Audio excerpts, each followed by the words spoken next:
Dr. Pimple Popper's program on TLC channel launched a curious clinical case. The intervention is led by dermatologist Dr. Sandra Ali, famous worldwide for popping pimples on her patients. An American former metalworker named Roger needed surgery to remove what is technically known as Rhinophyma, which has been present on his face for 11 years, with 2 grapefruit-sized bumps growing on his nose. Life has been anything but easy for Roger. The 60-year-old Texas patient has difficulty eating and breathing and quit his job because he was tired of the comments people made when they looked at him. I have to move my nose because I can't eat right, because there's barely any room. But I haven't worked for a while because everybody gets scared of me. Everybody laughs at me.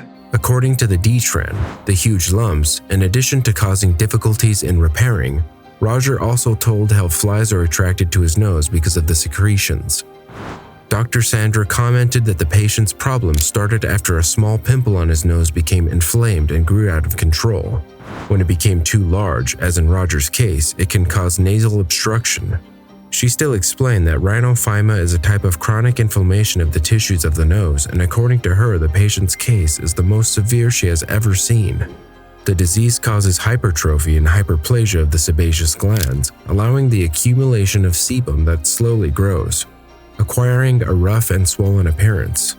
The condition is more common in men over the age of 40 and is usually a consequence of hyperplasia of the sebaceous glands, one of the characteristics of rosacea. The physician was surprised by the case. When I first saw Roger's nose, I couldn't believe he had this level of Rhinophyma, he said on his show. Sandra Ali pointed out that the case is the most extreme she has ever seen, with a very critical situation.